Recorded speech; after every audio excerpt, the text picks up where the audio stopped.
Democrats call it a cover-up. Details emerge of the White House's efforts to lock down records of a presidential phone call. Will the impeachment effort against Donald Trump intensify, or will it backfire on the president's opponents? This is Inside Story.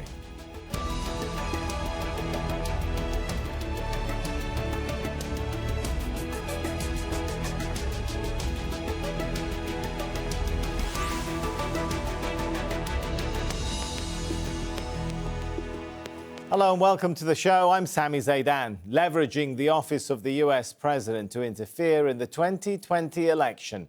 That's the accusation facing Donald Trump in a whistleblower complaint that set him on course for an impeachment investigation. Trump has been accused of trying to persuade the Ukrainian leader to dig up dirt on his rival, Joe Biden. John Hendren has the details from Washington, D.C. Democrats have a new word for the White House response to a whistleblower. This is a cover-up.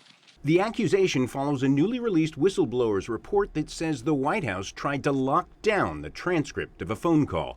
In that July call, President Donald Trump pressed Ukraine's president to find dirt on a rival presidential candidate, in this case, former U.S. Vice President Joe Biden.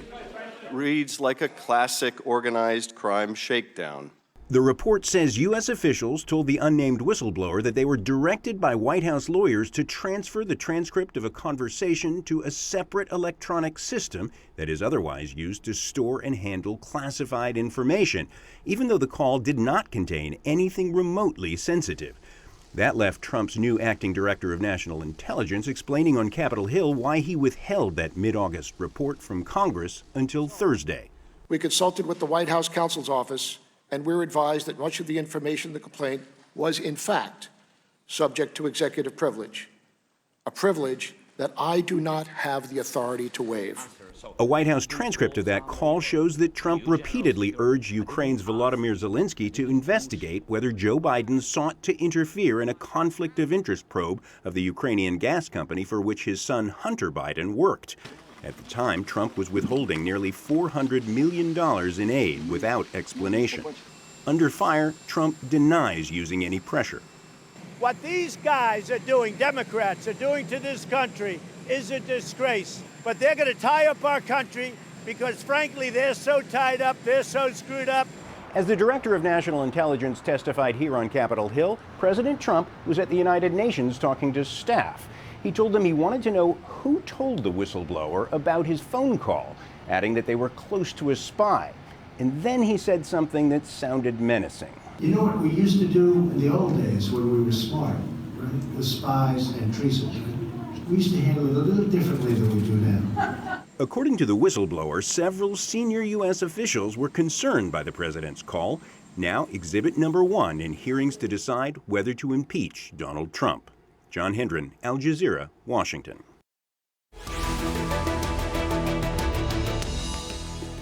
Let's bring our guests into the show now then. We have in London, Greg Swenson, a spokesman for Republicans abroad UK. By Skype in Reston, Virginia, Rina, Shah, a Republican strategist. And in Burlington, Vermont, Arshad Hasan, a Democratic political strategist. Good to have you all. If I could start with Greg in London.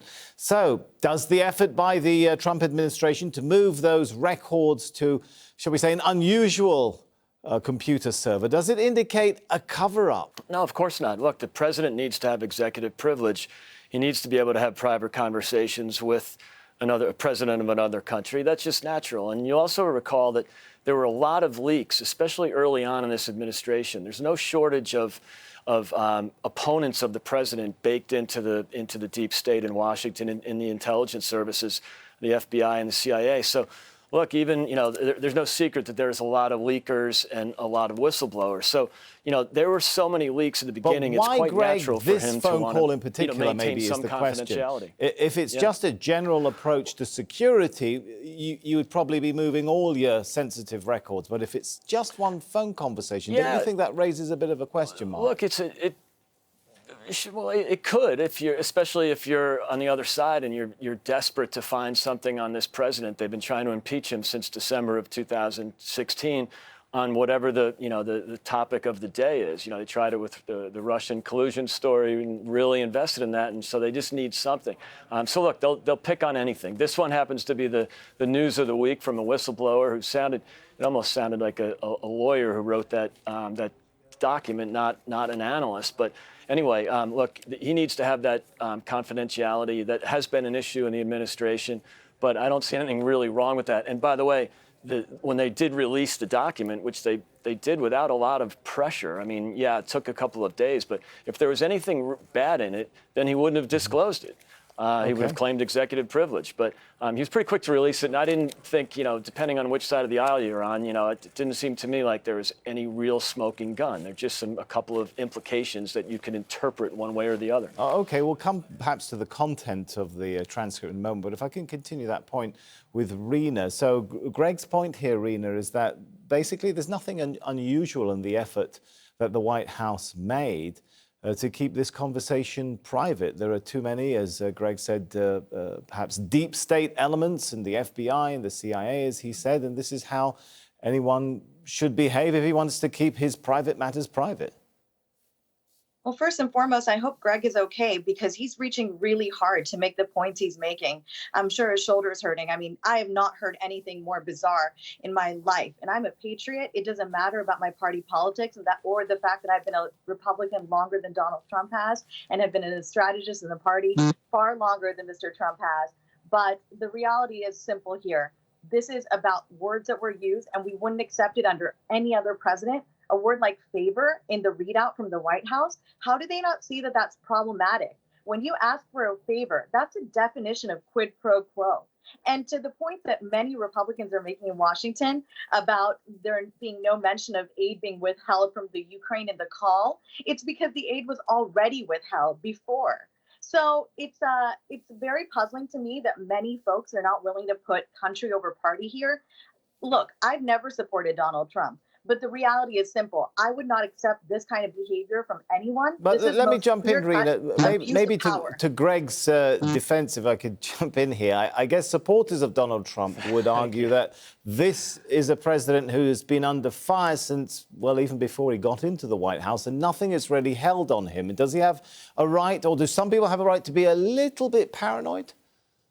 Now, Sammy, there's no need to defend Greg here. There's no need to defend anyone here. Everybody is entitled to their own opinion. Everybody should read the transcript of the call. Everybody should read the whistleblower's complaint. In my book, there's nothing more patriotic than whistleblowing in this country. We cannot let the people in power hide from the fact that they are using taxpayer dollars. My hard-earned money is paying taxes in this country, and it goes to aiding countries through defense. And I think it's very simple and real for a person who has been part of the intelligence community, been an analyst, to come forth and say, I've heard things that I'm worried about. Of course, it troubles me that that person's accounts weren't firsthand, that he or she was not standing in the Oval Office to hear the call themselves or the other allegations they're making. But the reality is simple. An impeachment proceeding inquiry allows the president the best venue to defend himself. So if Donald Trump has nothing to hide, he should really submit himself to this inquiry and stop calling everything a witch hunt, stop gaslighting the American public and lying day in and day out. All right, I'll give Greg a chance to come back in on this. Go ahead, Greg. Yeah, it was a long monologue or a long rant, so it's hard to hit every point, but I'll try to address a few. I think, first of all, we have to look at this president's been harassed from the beginning, and the Trump haters have tried to look, for anything.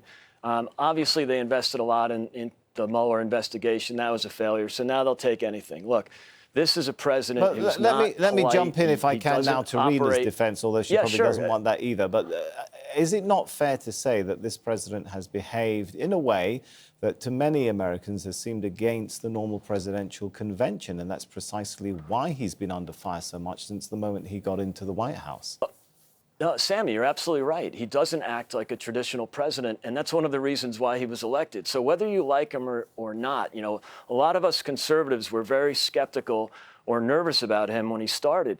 And, we didn't think he'd govern like a conservative, and we were pleasantly surprised. We also were a little disappointed with the frenzy on the progressive left and the never-Trumpers on the right who have just been very unfair, in the media and again on the progressive left. So, look, this president will never catch a break. It's one of the reasons why I think this will backfire, though, because so many of the people, the common sense voters, the moderate center-right and center-left voters are going to look at this charade but sorry, Greg, with that's impeachment not just the reason why it's been under fire, yeah. is it? I mean, it's from day one, from things like apparently inviting Russia to hack or get hold of Hillary Clinton's emails to the current allegations of saying, hey, do me a favor to the president of another country.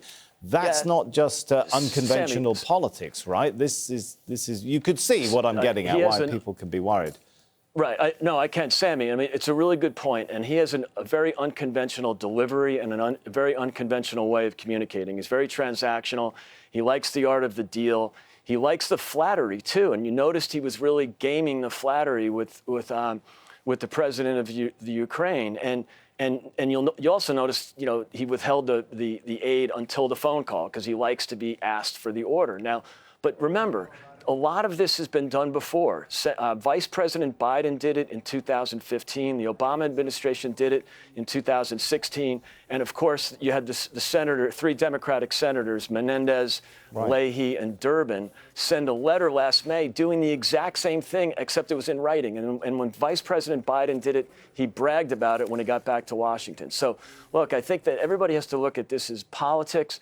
There is often gaming with aid. And, there is that sort of implied quid pro quo. Sometimes it's very clear and deliberate, like with Biden. Sometimes it's a little more subtle. All right, let me bring Arshad into this. Rina, I will come back to you. Just let's give a second for Arshad to weigh in on all this. Is this all just politics? From what's been released so far, does it seem like there's good grounds for impeachment, Arshad?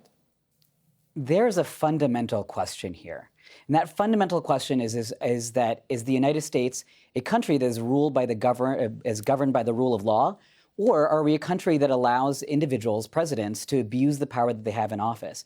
You just heard Greg over here admit that this is indeed quid pro quo, that indeed $400 million worth of aid was threatened or suspended for the purpose of digging up dirt on a political opponent to the president's benefit. That is extraordinary. And it's upsetting, and it should be upsetting to Republicans, to Democrats, and people who don't have a political party affiliation to be able to use and abuse power in this way for one's own political gain. The whistleblower report not only indicated this quid pro quo, it also indicated a cover-up. It also indicated that there's more yet to come. This is the tip of the iceberg. This is extraordinary and not in a good way. I think it's upsetting when I hear people obfuscate and say, oh, well, this is actually normal and this is politics as usual. I think we have to admit and we have to say, no, this isn't politics as usual and it doesn't have to be this way. We as a country have to do better. Let me go. And we can. And that's what this impeachment inquiry is about. All right, let me bring Rina in. Ultimately, at the end of the day, Rina, should we not forget this is more of a political than an evidence-based judicial process, right? I would not fully agree with that. Yes, the politics rule the day here. There's no doubt. But everything in Washington has become so hyper-partisan that it's hard to even look at factual evidence that is rooted in fact as what it is. And that's because we have people who defend this president at all costs, who say, no, that's an apple, not an orange. And it's very clearly an orange. And Rina, isn't that exactly what's going to happen when this gets to the Senate? Do you really think senators are going to be looking at the evidence without any concern for political calculations, the upcoming elections and so on? Yeah, the influence of money is so great in this country in our elections that these members of Congress who are Republicans who are even considering voting against a man that they have not liked from day one, they are so consumed and obsessed with winning their seats back that they don't want to fall out of line. They don't want to fall out of the good graces of the Republican National Committee. And they believe that Republicans overwhelmingly support this president. So what are they to do? They don't want to speak up. They want to keep their seats. They think Donald Trump at the most gets another 5 years, 4 years, and then he's gone. He's term limited out. But they can win election over and over again if they say the right thing and they stay in line. So I don't want to speculate about the Senate, but I want to say this. Yes, I supported Donald Trump being president. I didn't vote for him, but when he took office, I thought it's a good thing to applaud the president, wish for his success. I decided that impeachment is the right thing only when this Ukrainian stuff came out, because I said to myself, there's nothing more clear cut than a president asking for the help of a foreign power and trying to eliminate an American political opponent that they are scared of. And that's exactly what's happened here. Republicans can spin and spin all they want, but had this been Barack Obama, he would be behind bars. And I did not vote for Obama either. All right, so let me take this back to Arshad. Arshad, you said a minute ago this is about the rule of law. I think Rina agreed with me at the end there that there is a lot of politics and spin at play. Is this going anywhere? Can the Democrats really pursue a successful impeachment? I do think so. I'm not saying that it's easy, and I'm not saying that it won't be political. Of course it will. But I look back to the Nixon impeachment trials, and I see a process that played out. It took some time, obviously, and it wasn't popular at first. But it's important to note that a process played out. There were investigations. And as things came to light, the country, including Republicans, including people of both parties, came around. And that's what I'm hopeful for here, that if we let the process play out, we let it play out in the open, then people will come around. And it may be that the president doesn't get impeached or doesn't get convicted. But I think if we let the rule of law, if we let process play out, then we can have a better outcome. And I don't think it's just about impeachment, and I don't think it's just about Democrats. If you take a look at the 70s with the Nixon impeachment, we didn't just impeach the president. He did resign. But after that, we passed a slate of laws that were reforms, anti-corruption reforms in the United States, because we as a country asked, are we a country governed by the rule of law? So we passed campaign finance reform. We passed reform about what our intelligence services could do in terms of surveilling citizens. Even the ABA, the American Bar Association, passed new rules and regulations about ethics for lawyers. I think that there is a better vision for this than just saying, oh, this is Democrats versus Republicans. I think that if we center on the fact that this is a country that is governed by the rule of law, that there is a better path forward. All right, let me take the first part of your answer there to Greg. With time, maybe enough congressmen come around to impeachment. Do you see that that's the direction that at least some Republicans may go for with time? I don't think so. Look, I think the media and the left have spent the last couple of days really jumping on the president, spinning it their way. It's natural for them to do that. The mainstream media has gone into a frenzy. The Trump derangement syndrome has gone into a bit of overdrive. So they might get some softer response from some Republicans and maybe some voters, but I doubt it. I mean, if it goes, unanswered not only softer response, days though, at a Greg, time, doesn't it seem like some Republicans are still in shock and trying to figure out what they want to do? I mean, Senate Majority Leader Mitch McConnell stayed silent most of Thursday's testimony and revelations. Sure, you could say that about the Steele dossier, too, and there's a lot of similarities between this and the Steele dossier. So, look, I think Republicans by nature, especially conservatives, like to digest things, not like to, really take a hard look at evidence, look at, the Trump haters will always jump on the impeachment bandwagon. I have no doubt about that. They did it. They tried it on the Stormy Daniels thing. They tried it on Russia collusion. It doesn't really take much. So, but it's a great question. As for the Republicans in the House and the Senate, sure, there could be some leakage if they buy into this narrative, but I doubt it. And I also see with the Democrats in the House, look, a lot of them, you mentioned earlier, the fact that, the senators are up for re-election. Of course they are. That's what politicians do.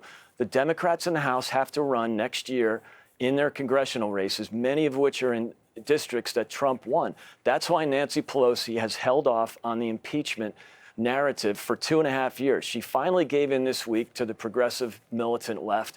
I think maybe she's just conceding the next election at this point. She knows there's a great risk, and she knows it, a great risk that this backfires and boomerangs on the Democrats. That's a really interesting interesting to the Republicans point. In 98. Let me take that to Arshad, because you are a Democrat then. How do you think this pursuit of impeachment is going to impact the presidential election? Is there a miscalculation here by the Democrats?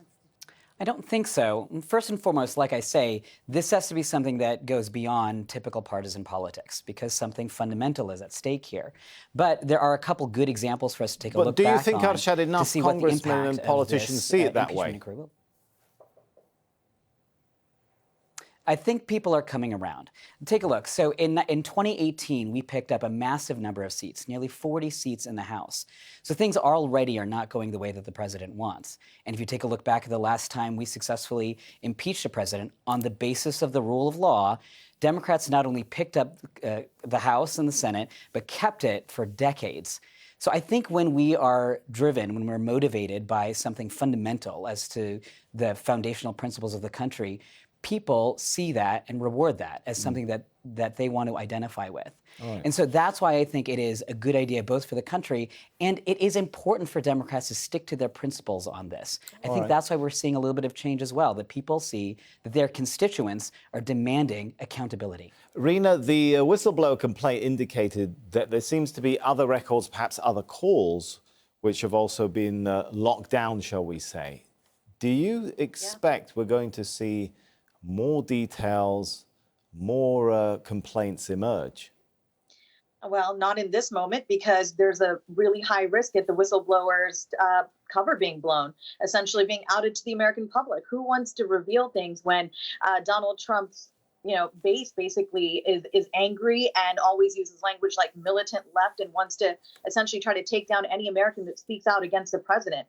Look, Donald Trump pulls pages out of the dictator's playbook on a relatively regular basis. And I think where we are at right now is at the point where Americans need to confront reality and actually read what's happening in their government. The average American is usually blue collar, somebody that's busy working a 9 to 5, not sitting like most of us inside the Beltway consuming cable news at the rate at which we are. But I applaud the average American, average everyday American, because when confronted with what's right and what's wrong, they do the right thing. And I think this has been incredibly fast week in Washington. It's going to make its way out into the country over the course of the next many weeks. And people are going to get a chance to look at this by themselves. Like I said, I didn't come to impeachment until this. I waited for the Mueller report. I felt like that was something of a nothing burger. Yes.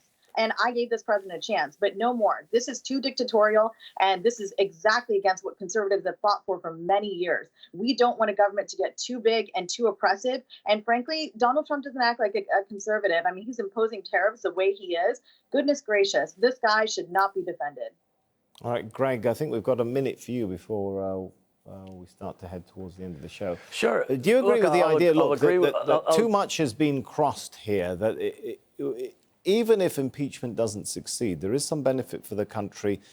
Maybe it will generate some kind of reform or legislation to uphold the rule of law, not just in how one approaches foreign leaders, but in things like emoluments and all the other issues which have caused so much, shall we say, discomfort in the US. Yeah, look, I can agree with Arshad. We'd all like to return to a very clear definition of the rule of law and have these politicians, actually obey the rule of law. And so that's why one of the reasons Trump was elected, the whole, drain the swamp, argument or narrative. But look, we're seeing this on both sides of the aisle. What Biden did, in Ukraine specifically in 2015, what the Obama administration did in 2016, it's abominable. It's really disappointing to see that, to see what happened with Hunter Biden and Joe Biden. And look, the biggest loser here very well might be Joe Biden because of this, all this insanity. So, look, I'm disappointed, but I can agree with Arshad that going back to the rule of law would be great for everybody on both sides of the aisle. And look, I think that if there's a chance for the rest of the country to absorb this, all the better. I agree with your other guests that, if you read the document and you read the whistleblower statement, come to your own conclusion. But right now, impeachment's been polling in the mid-30s, so I'm not really holding my breath on it. All right, in 40 seconds, Arshad, why would Nancy Pelosi, a very astute political actor, pursue impeachment now? What most observers say is probably not going to succeed. Because she knows it's a process. She knows the long game. You mentioned the polling for impeachment. Your polls are a couple days old. In the last 2 days, 3 polls have come out that have shown support for impeachment going up 8 to 10 points. I think Nancy Pelosi knows that the American people are demanding accountability, and then she needs to get ahead of it. Right. The reason that Congress is doing this is to have an open inquiry. We need to get to the bottom of this. This is something that is important for our process, important to uphold the rule of law. It's important for this show, too, to get everyone's perspective on this. So thank you very much to our guests. I'm afraid we are out of time. Let's thank Greg Swenson, Rina, Shah and Arshad Hasan. And thank you, too, for watching. You can see the show again anytime by visiting our website, aljazeera.com. And for further discussion, head over to our Facebook page. That's facebook.com/AJ Inside Story. You can also join the conversation on Twitter. Our handle there is @AJ Inside Story. From me, Sami, Zeidan, and the whole team here. For now, it's goodbye.